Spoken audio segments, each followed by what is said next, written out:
She accused me of cheating daily until I found her second phone. The woman who accused me of cheating every single day for 2 years was hiding the biggest secret of all.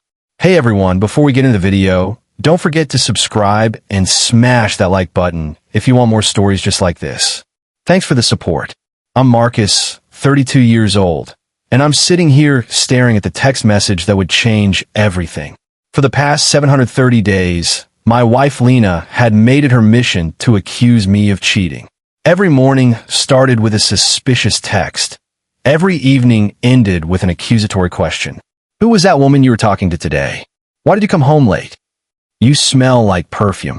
These phrases have become our daily soundtrack, a toxic symphony that slowly eroded my sanity and our marriage. It began innocently enough 2 years ago when Lena found a work colleague's number in my phone. The colleague, Sarah, was just a friend from the marketing department, but Lena's imagination ran wild. From that moment on, every interaction became suspect. Every late night at the office, every business trip, every friendly conversation with a female coworker was twisted into evidence of my supposed infidelity. I tried to be understanding at first. I showed her my messages, explained my work meetings, even installed tracking apps to prove my location. But nothing was ever enough. The accusations grew more frequent, more elaborate, more hurtful. She started checking my phone when I was in the shower, going through my emails, even following me on occasion to catch me in the act. What hurt the most wasn't the accusations themselves, but the complete lack of trust they represented. I loved Lena with all my heart, and the idea that she thought I was capable of cheating was devastating. I began to question my own sanity, wondering if I was the one with the problem. Maybe I was giving off signals I wasn't aware of. Maybe it was doing something that made her suspicious. Our friends started noticing the tension. They'd ask how we were doing, and I'd paste on a smile and say, "Great," while Lena would give me that look, the one that said she knew I was lying. The isolation was suffocating. I had no one to talk to, no one who believed me. Even my own brother suggested I might be doing something to provoke her. The turning point came 6 months ago when Lena threw a vase across the room during an argument. "I know you're seeing her," she screamed, referring to a co-worker I hadn't spoken to in weeks. As I watched the shards scatter across our hardwood floor, something inside me broke. I realized this wasn't about me anymore. This was about her. Something was deeply wrong, and I needed to find out what. So I started documenting everything. I recorded our arguments, saved suspicious text messages, even kept a journal of her accusations. I didn't know why I was doing it. Maybe hoping to prove my innocence, maybe hoping to understand what was happening to us. But as the pages filled, a pattern emerged. The accusations were getting worse, more specific, more desperate. And then, 2 weeks ago, something shifted. The intensity of her accusations decreased slightly. She seemed distracted, preoccupied. I noticed her checking her phone more frequently, always making sure I wasn't looking. She started taking longer showers, coming home later from work, and spending hours in the garage on her phone. At first, I thought maybe she was finally coming to her senses, realizing that her accusations were unfounded. But then I remembered her pattern. When she was about to unleash a new level of accusations, she'd often seem quiet and distant first. I'd learned to recognize these cycles over the years. That's when I started getting suspicious. Not of cheating, but of what she might be hiding. I began to wonder if her constant accusations were a projection of her own guilt. The thought sent a chill down my spine, but it also gave me a glimmer of hope. If I could prove she was the one being unfaithful, maybe I could finally break this toxic cycle and save what was left of our marriage. The weekend started like any other, tense and uncertain. Lena had been quiet all morning, which usually meant a storm was brewing. I was in the kitchen making coffee when I heard her phone ping from the bedroom. It was a text message, and for the first time in our 2-year nightmare, I felt a surge of curiosity rather than dread. I finished my coffee and walked to the bedroom, finding Lena in the shower. Her phone sat on the nightstand, screen lit up with a message from Alex. The message read, "Can't wait to see you tonight. Your place or mine?" My heart hammered against my ribs as I stared at the screen. Alex? Who the hell was Alex? And why was Lena getting messages like this? I knew I should put the phone down, respect her privacy, but after 2 years of false accusations and emotional torture, I couldn't stop myself. I grabbed a towel from the bathroom and knocked on the shower door. "Lena, your phone's buzzing," she called out. "Just ignore it. I'll check it later." But I couldn't. The message was still there, taunting me. I scrolled through her messages, looking for more clues. Most were mundane, work conversations, family updates, but then I saw it. A string of messages with Alex, filled with intimate language and secret meeting times. "Miss you already," Alex had texted 2 days prior. "Same here," Lena had replied. "Can't wait for Friday. Friday works. My place at 7. My hand shook as I read the exchange. This wasn't just an emotional affair. This was physical and recent. The dates and times matched up with the late work nights Lena had been having. I heard the shower stop and quickly put the phone back exactly where I found it, my mind racing. So this was it. The source of her constant accusations. The reason she was so certain I was cheating, because she was. The projection was real, and it was uglier than I could have imagined. When Lena emerged from the shower, she seemed surprised to see me standing there. "What's wrong?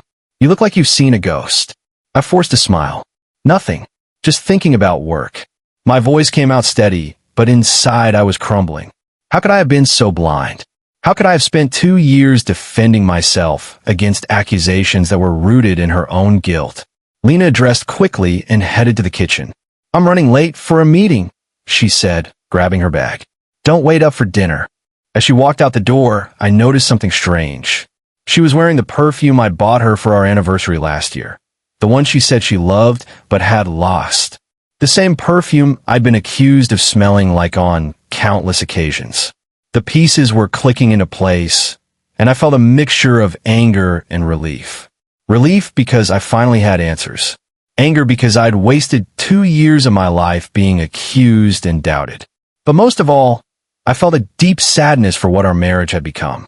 I waited until she was gone, then I went back to her phone. I needed more evidence. I needed to know the full extent of her deception. As I scrolled through her messages, I discovered something that made my blood run cold. A second phone. Lena had a second phone hidden in a jewelry box in her closet. It was filled with messages from Alex and other men. The discovery hit me like a physical blow. Not just the cheating, but the duplicity. The second phone meant this had been going on for months, maybe years. And the fact that she'd hidden it so carefully suggested she knew exactly what she was doing. I sat on the edge of our bed, holding her phone in my hand, and wondered how I'd missed the signs. The late nights, the secretive behavior, the sudden interest in her appearance. All of it now made sense. But what hurt the most was realizing that her accusations weren't just a symptom of her own guilt. They were a weapon. She used them to keep me off balance, to make me question my own reality, to distract me from her own betrayal. I thought about all the times I'd defended myself, all the times I tried to reassure her, all the times I'd felt like I was going crazy. And now I knew why. She wanted me to feel that way. She wanted me broken and confused, so I wouldn't notice what she was doing. The anger began to build, but it was mixed with a strange sense of clarity. I knew what I had to do. I couldn't continue living like this. I couldn't continue being the target of her projections and her lies. I had to confront her, and I had to do it with the evidence I now held in my hand. But first, I needed a plan. I couldn't just storm in with accusations. I needed to be smart to gather all the information I could. I needed to understand the full scope of her deception before I made my move. As I sat there, staring at her phone, I realized that this wasn't just about cheating. It was about trust, respect, and the complete breakdown of our relationship. And as much as it hurt to admit, I knew that our marriage was over. The question was no longer if, but how and when I would end it. The next few days were a blur of carefully planned moves and emotional turmoil. I couldn't sleep, couldn't eat, couldn't focus on work. All I could think about was Lena and her secret life. The betrayal cut deeper than I ever imagined possible, and the anger I felt was matched only by the sadness of what we'd lost. I decided to confront her not at home, but at her favorite coffee shop downtown. It was in neutral territory, and I wanted to avoid a scene. I arrived early, taking a table by the window where I could see the entrance. My hand shook as I ordered a coffee, the barista giving me a sympathetic look as if she knew what was coming. When Lena walked in, I almost didn't recognize her. She was wearing a dress I'd never seen before, her hair styled differently, and she carried herself with a confidence I hadn't seen in months. She spotted me and smiled, walking over to the table. "Hey, you," she said, leaning in to kiss my cheek. "What's all this about? You said it was important." I motioned for her to sit down. "It is," I said, my voice steady despite the storm raging inside me. "I need to talk to you about something serious." She frowned. "Is everything okay? You look pale." "I found your second phone," I said, watching her carefully. The color drained from her face. "What are you talking about?" "I know about Alex," I continued, pulling out my phone and showing her the messages I'd found. "And I know about the others." Her eyes widened, and for a moment, I thought she might cry. But then, something shifted. The fear in her eyes was replaced by defiance. "So what? You think that gives you the right to go through my phone?" "I think it gives me the right to know the truth," I said. "After 2 years of you accusing me of cheating, I deserve that much." She looked away, her jaw set. "You were cheating. I know you were." The words hung in the air between us, and for a moment, I couldn't breathe. "What?" I finally managed to say. "How could you possibly think that?" "I saw you," she said, her voice low, "with Sarah from marketing." You were laughing, touching her arm. "Don't deny it." My mind raced. Sarah? The colleague I'd mentioned earlier? We'd had a project together, and yes, we'd laughed and talked, but it was strictly professional. "That was work, Lena. You know that." "No, it wasn't," she insisted. "I saw the way you looked at her. The way she looked at you." I stared at her, realization dawning. "You're projecting. All this time, you've been projecting your own guilt onto me." She stood up suddenly, her chair scraping against the floor. "You're crazy. You always have been. I can't do this anymore." As she turned to leave, I grabbed her arm. "We're not done here. We need to talk about this." She pulled away, her eyes flashing with anger. "There's nothing to talk about. You're the one who cheated. You're the one who broke our marriage." I watched her walk out of the coffee shop, my heart breaking. How could she be so blind? How could she twist the truth so completely? The woman I loved, the woman I defended for 2 years, was a stranger to me. I sat there for what felt like hours, staring at my coffee, trying to make sense of what had just happened. Lena had not only cheated on me, but she convinced herself that I was the one at fault. The projection was complete, the gaslighting successful. I had spent 2 years of my life doubting myself, questioning my own sanity, all because of her lies. But as the shock wore off, a new determination settled in. I couldn't let her get away with this. I couldn't let her continue to twist the narrative, to make me out to be the villain. I had to expose the truth, not just for myself, but for anyone else she might hurt in the future. I paid for my coffee and left the shop, my mind made up. I was going to end this, and I was going to do it on my terms. The next step was clear. I needed to gather more evidence, to prove once and for all that Lena's accusations were nothing more than a smokescreen for her own betrayal. The days that followed were a whirlwind of strategic planning and emotional upheaval. I knew that confronting Lena again would be useless. She was too deep in her own denial to listen to reason. Instead, I focused on gathering concrete evidence that would leave no room for her to twist the truth. I started by examining her second phone more closely. It was a burner phone, one she'd hidden in a jewelry box in her closet, and it was filled with messages from multiple men. Alex was the most frequent contact, but there were others, Mark, David, Tom. The messages were explicit, detailing their encounters and plans for future meetings. I took screenshots of everything, saving them to a secure cloud account. I knew that if Lena found out what I was doing, she would try to delete the evidence, so I made sure to have backups in multiple locations. Next, I began to piece together her schedule. Using the messages on her burner phone, I mapped out her secret meetings with Alex and the others. I noticed patterns, certain days of the week, specific times, recurring locations.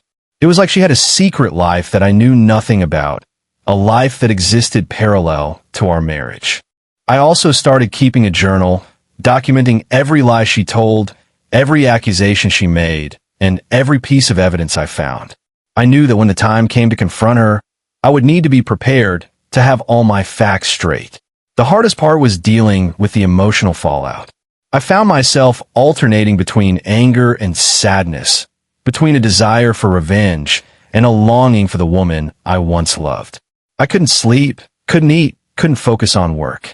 Every time I closed my eyes, I saw Lena with another man, heard her voice accusing me of things I hadn't done. I also had to deal with the practicalities of ending our marriage. I consulted a lawyer, gathering information about divorce proceedings and custody arrangements. The thought of losing my home, my life with Lena, was devastating, but I knew it was necessary. I couldn't continue living a lie. As I went through our shared accounts, I discovered more evidence of her deception. She had been hiding money, transferring funds to a separate account that I didn't know about.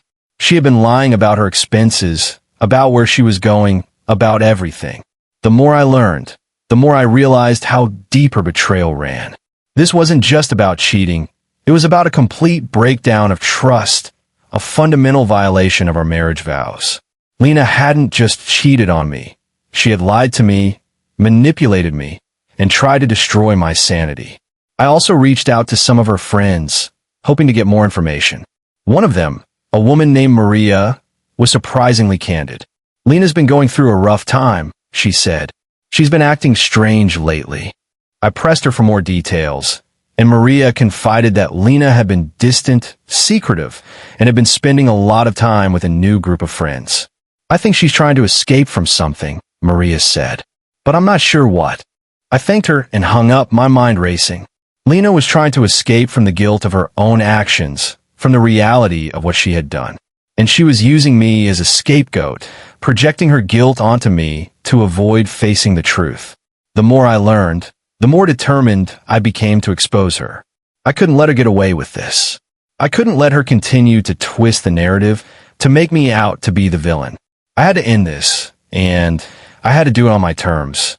I spent the next few days gathering all the evidence I could find, documenting every lie, every secret, every betrayal.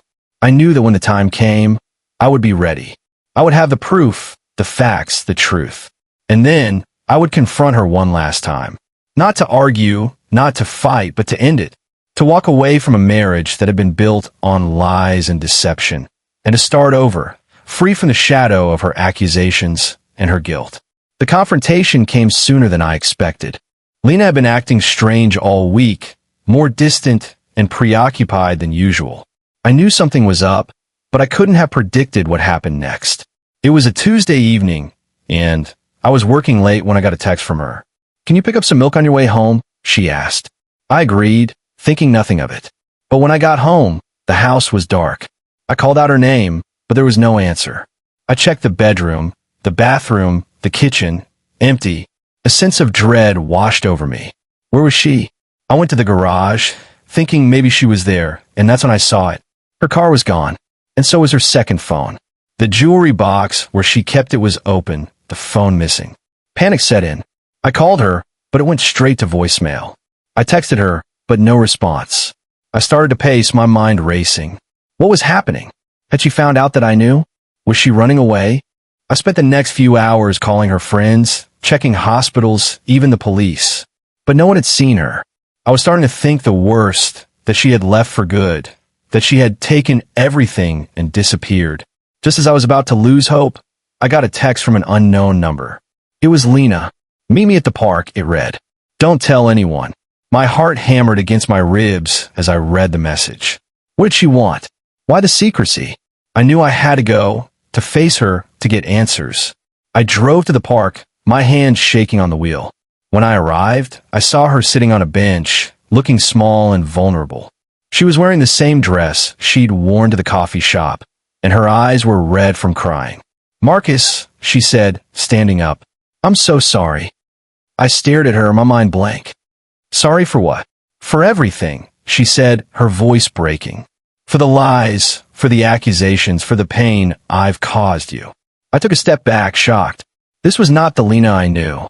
This was not the woman who had been so defiant, so sure of herself. This was a stranger, someone I didn't recognize.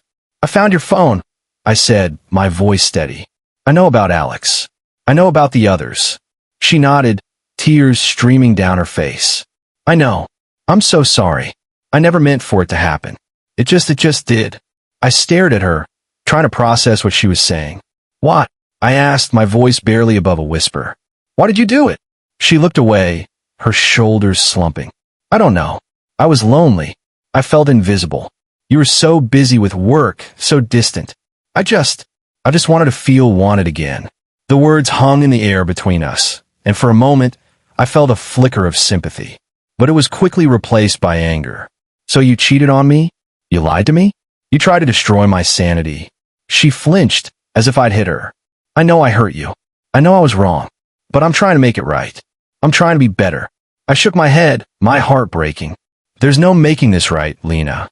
You broke our marriage. You broke me. She reached out, but I stepped back. Please, Marcus, give me another chance. I love you. I really do. I stared at her, my mind racing. Could I forgive her? Could I ever trust her again? The answer was no. Not after everything she had put me through. Not after the lies, the deception, the projection.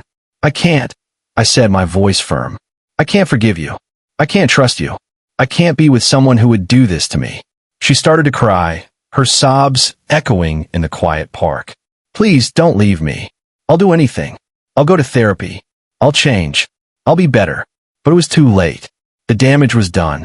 The trust was broken, and it could never be repaired. I turned and walked away, leaving her standing there, alone in the dark. As I drove home, I felt a sense of relief wash over me. It was over. The nightmare was finally over. But it was also a sense of loss, of grief for the marriage we once had, for the woman I once loved. I knew that ending things would be hard. I knew that there would be pain and heartache and difficult conversations. But I also knew that it was the right thing to do. I couldn't continue living a lie, couldn't continue being the target of her projections and her lies. I pulled into the driveway, my hands shaking on the wheel. I took a deep breath and stepped out of the car, ready to face whatever came next. The days that followed were a blur of emotions and practicalities. I moved out of our shared home, taking only what I needed. The house felt empty, cold, and unfamiliar. Every room held memories of Lena, of our life together, and it was hard to be there. I stayed with a friend for a few days, trying to process what had happened. The betrayal cut deep, and the anger I felt was matched only by the sadness of what we'd lost. I found myself alternating between rage and regret, between a desire for revenge and a longing for the woman I once loved. Lena tried to contact me, sending texts and calling, but I ignored them. I knew that talking to her would only prolong the pain, only give her more opportunity to manipulate and twist the truth. I had made my decision, and I was sticking to it. I also had to deal with the legal aspects of our separation. I consulted with a lawyer, gathering information about divorce proceedings and custody arrangements. The thought of losing my home, my life with Lena, was devastating, but I knew it was necessary. I couldn't continue living a lie. As I went through our shared accounts, I discovered more evidence of her deception. She had been hiding money, transferring funds to a separate account that I didn't know about. She had been lying about her expenses, about where she was going, about everything. The more I learned, the more I realized how deep her betrayal ran. This wasn't just about cheating. It was about a complete breakdown of trust, a fundamental violation of our marriage vows. Lena hadn't just cheated on me. She had lied to me, manipulated me, and tried to destroy my sanity. I also reached out to some of her friends, hoping to get more information. One of them, a woman named Maria, was surprisingly candid. Lena's been going through a rough time, she said. She's been acting strange lately. I pressed her for more details, and Maria confided that Lena had been distant, secretive, and had been spending a lot of time with a new group of friends. I think she's trying to escape from something, Maria said, but I'm not sure what. I thanked her and hung up, my mind racing. Lena was trying to escape from the guilt of her own actions, from the reality of what she had done. And she was using me as a scapegoat, projecting her guilt onto me to avoid facing the truth. The hardest part was dealing with the emotional fallout. I found myself alternating between anger and sadness, between a desire for revenge and a longing for the woman I once loved. I couldn't sleep, couldn't eat, couldn't focus on work. Every time I closed my eyes, I saw Lena with another man, heard her voice accusing me of things I hadn't done. But as the days turned into weeks, I began to heal. I started therapy, working through my emotions and learning to trust again. I reconnected with friends and family, rebuilding the support system that Lena had isolated me from. I even started dating again, slowly and cautiously, learning to open my heart to someone new. It wasn't easy. There were good days and bad days, moments of clarity and moments of confusion. But I was moving forward one step at a time. I was learning to let go of the past, to forgive myself for staying in a toxic relationship for so long, and to embrace the future. And as I look back on everything that had happened, I realized something important. Lena's accusations, her projections, her lies, they were all symptoms of her own guilt and insecurity. She had cheated on me, and she had tried to make me pay for it. But in the end, she was the one who lost. She lost her marriage, her home, and the love of someone who had once cared deeply for her. I also learned a valuable lesson about trust and communication. In any relationship, honesty and transparency are essential.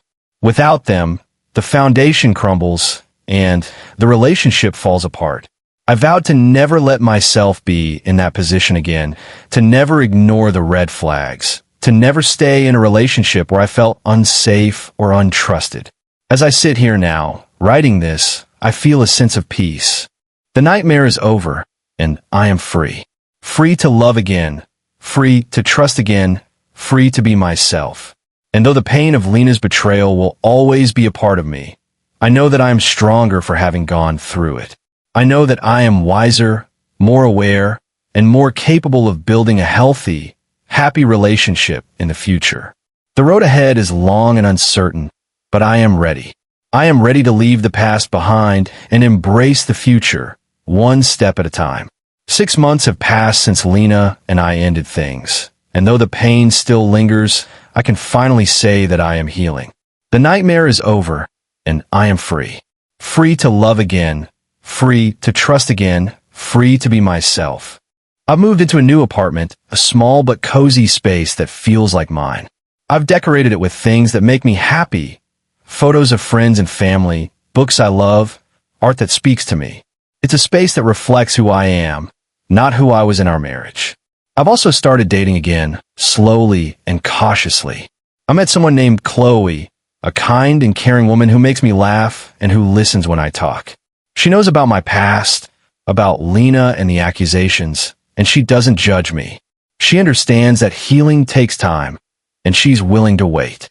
We've been seeing each other for a few months now, and things are going well. We've had some deep conversations, shared our hopes and fears, and I can feel myself opening up to her, trusting her. It's scary, but it's also exciting. It's a chance to build something new, something healthy and real. I've also reconnected with my friends and family, rebuilding the support system that Lena had isolated me from. I've been spending more time with my brother, my sister, and my closest friends, and it's been healing to be surrounded by people who love and support me. I've also started a new hobby, something I've always wanted to try, but never had the time for. Painting. I'm not very good at it, but it's fun, and it's helping me to express my emotions in a healthy way. As I look back on everything that has happened, I realize that though the pain was real, the experience has made me stronger.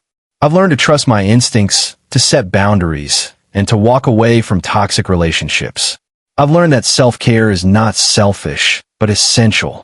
And I've learned that healing is a process, not a destination. Lena and I haven't spoken since the day at the park, and I'm okay with that. I know that she's going through her own healing process, and I wish her well. But I also know that I can't be a part of her journey. I have to focus on my own. I've also learned to forgive myself for staying in a toxic relationship for so long. I know that I should have left sooner, that I should have seen the signs earlier. But I also know that I was doing the best I could with the information I had at the time. And now, I have the information I need to make better choices in the future. The road ahead is long and uncertain, but I am ready. I am ready to leave the past behind and embrace the future, one step at a time. I am ready to build a life that is filled with love, trust, and happiness. And though the pain of Lena's betrayal will always be a part of me, I know that I am stronger for having gone through it. I know that I am wiser, more aware, and more capable of building a healthy, happy relationship in the future. And as I sit here now, writing this, I feel a sense of peace. The nightmare is over, and I am free. Free to love again, free to trust again, free to be myself. And though the pain of Lena's betrayal will always be a part of me, I know that I am stronger for having gone through it. I know that I am wiser, more aware, and more capable of building a healthy, happy relationship in the future.